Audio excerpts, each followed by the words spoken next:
Beautiful day, beautiful people. Felixia J here. Spring has sprung and we are excited to get outdoors. If you recall in the last video, which was about 3 weeks ago, I know y'all, I'm working on it. But if you recall in the last video, about 3 weeks ago, the garden ground was covered in snow. But as you can see, all the snow is melted. The sun is still shining bright, and it's a little bit warmer than it was when I was here before. And we're excited to get outdoors and get some things going. Shout out to our good peeps, Keith and Chriselle, who are the owners of Get Outdoors LTE Inc. They are doing some amazing things and are curating some amazing experiences. So please, when you get a chance, check them out at the link below. Everything starts with a seed and a little faith. Whether it's in your garden or your life, growth takes time. It takes care and the right foundation. And so in today's video, we're going to dive into how to start your seeds the right way, from choosing from heirloom versus hybrid or organic seeds, to knowing when to plant your seeds indoors or out. And today we're modifying our compost bin. So if you've been wondering what compost is, why it matters, or how to start your own, we've got you covered today. So let's get into it. Okay, so before we plant anything, let's talk about seeds. Oftentimes I get questions about what's the difference between heirloom seeds, hybrid seeds, and organic seeds. Heirloom seeds. And this is the Baker Creek brand. These are like the old family recipe that gets passed down. It's pure, it's unchanged, and it's full of history. Plus, you can save these seeds and plant them again next year for generations to come. So think of heirloom seeds like that. Hybrid seeds, and these are your Burpee brand. Think of these like designer plants. They're bred for looks and disease resistance, but you can't save their seeds for the following year. You can't save them for next year. And then organic seeds, and these are your high mowing brand. Organic just means that they were grown without chemicals. It doesn't tell you if they're heirloom or hybrid, so always check the label because it can be either or. If you want flavor and tradition, go heirloom. If you want high yield and consistency, I'd say go hybrid. And if you want no chemicals, organic. Yes, I've used all three. You just have to choose what meets your needs and what you feel is best for you. Now let's talk about planting them. So you don't just plant seeds whenever you feel like it. The right time to plant depends on a few things, and mainly your hardiness zone and the soil temperature. Your hardiness zone tells you how cold it gets where you live. And to find yours, you can use the link in the description below, or you can just Google USDA hardiness zone map and type in your zip code. Being in the Northeast, I live in and garden in hardiness zone 5A. And that means it gets really cold, averaging low temperatures in the negatives, -15, -10, -20 sometimes. So it gets really cold here. Your zone will tell you what plants survive in your area year round. But for seeds, you also need to know your frost dates. Your last frost date is the last date your area might still freeze in the springtime. To find it, you can also Google last frost date in your city. As you can imagine, my last frost date might be later than some who might be living in the southern areas, where my last frost date this year is May 22nd. And so some of your seed packets might say start indoors 6 to 8 weeks before your last frost date. You want to make sure you check your seed packet Like this one, it'll say, start indoors 6 to 8 weeks before the last frost date. For me and for you, you want to take your last frost date that you find and count backwards that 6 to 8 weeks. And that's the date by which you need to start your seeds. You also want to be sure to check your soil temperature. Even if the frost is gone, some seeds won't sprout if the soil is too cold. You can buy a soil thermometer cheap online, or you can kind of do what I do and just stick my finger in the soil for about 10 seconds. If it's shockingly cold to you, it's probably shockingly cold to the seed as well, which means the soil temperature is not ready. Warm weather crops like tomatoes, peppers, and beans need at least 60 degrees Fahrenheit for a soil temperature. Cold hardy crops like lettuce, peas, spinach can handle about 45 to 50 degrees Fahrenheit soil temperature. Some seed packets might also say direct sow when soil is workable. What does that mean? It means your soil isn't frozen solid, or your soil isn't muddy enough to where it swallows your boots. But what about raised beds with store-bought soil? I knew you were going to ask that question. So if you have a raised bed or container garden with fresh soil, congratulations, your soil is always workable.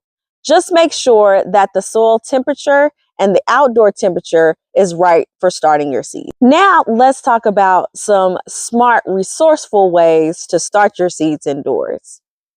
Growing up with a grandmother and great-grandmother who did gardening, we always used what we had. We were resourceful, so we used things that we already had at home. First up is the good old egg carton.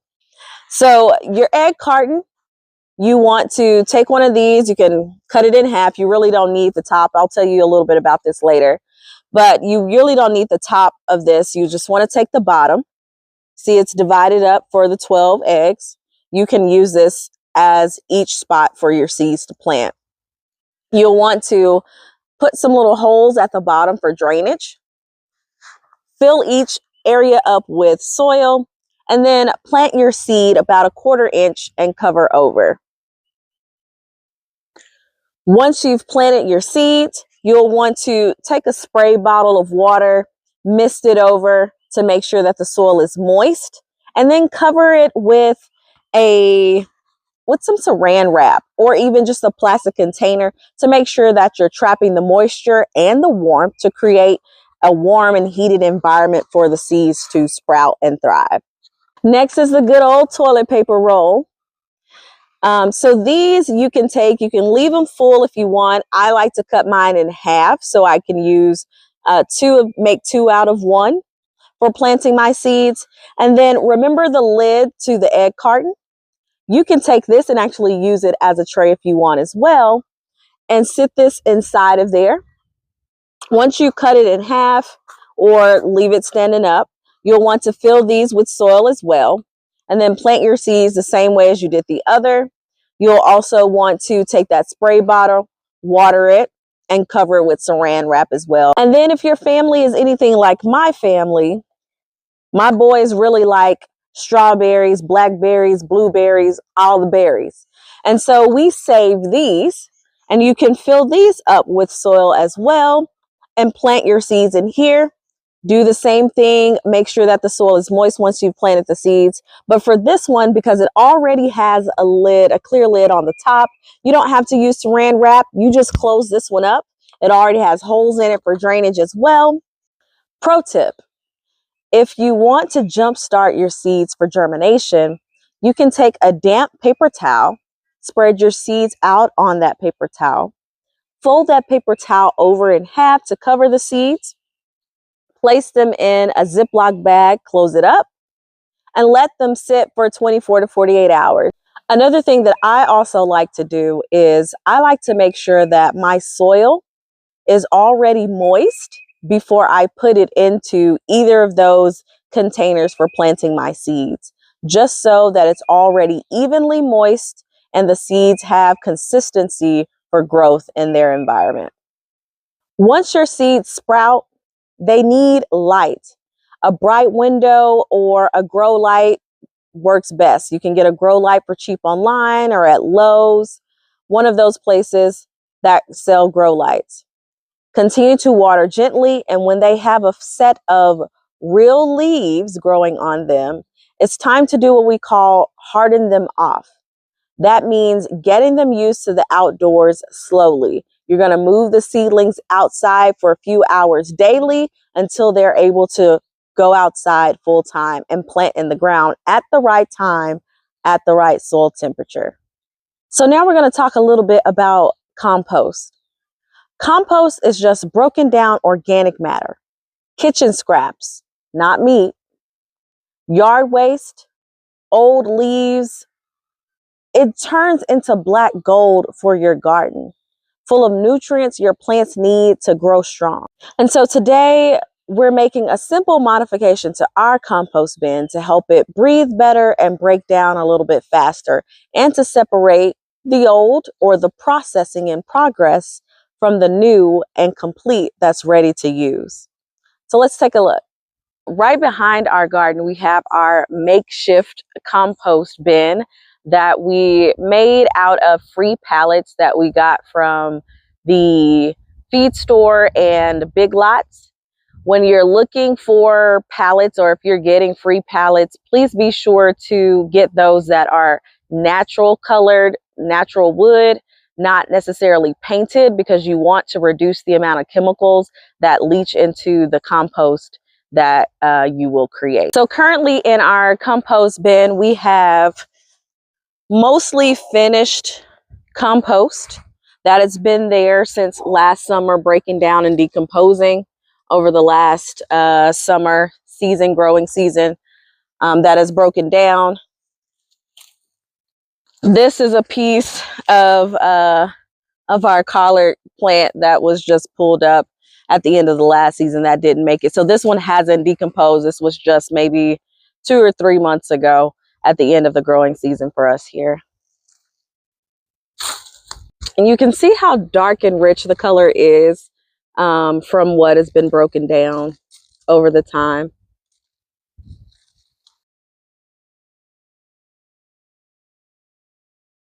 So in our compost, we used poultry litter from our chickens, from our chicken coop, grass clippings, leaves, and the remaining of the vines and plants that died off from last season, so that this compost can begin decomposing, breaking down to create rich compost for next year's growing season.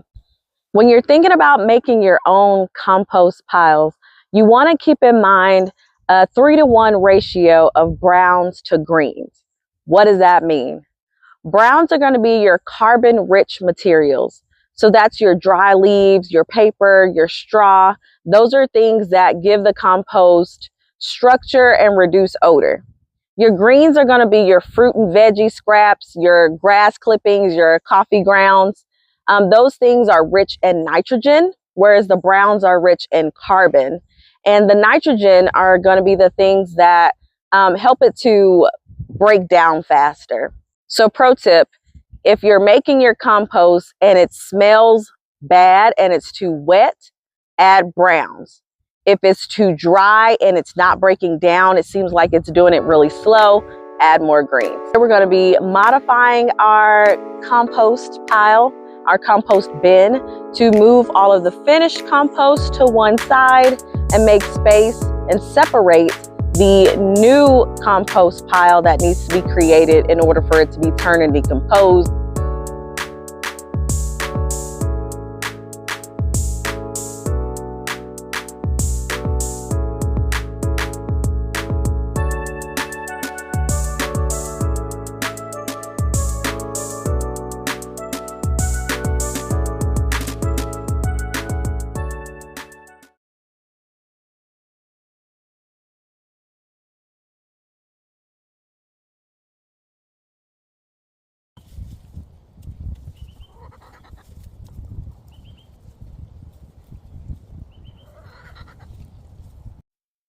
All right, so it's getting ready to rain on us, so we're gonna wrap it up here.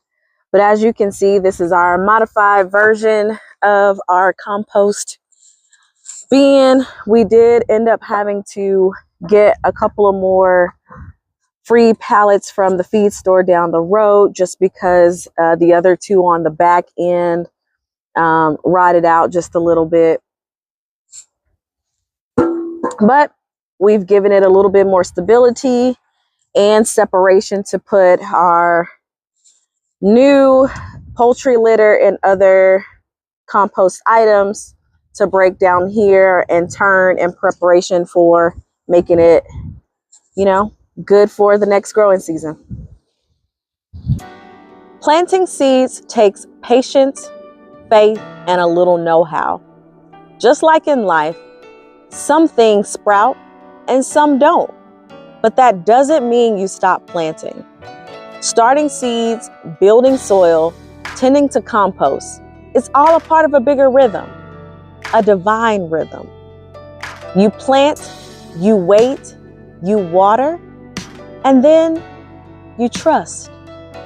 You trust that what you planted in the dark will rise in the light. You trust that even when you can't see growth, the roots are doing holy work beneath the surface. You trust that delay does not mean denial. Whether you're sowing tomatoes or tending to your own healing, it all starts small. It starts hidden, and it grows in the dark before it ever sees the sun. So let me ask you, what are you planting this season? In your garden and in your life? Drop a comment and let me know.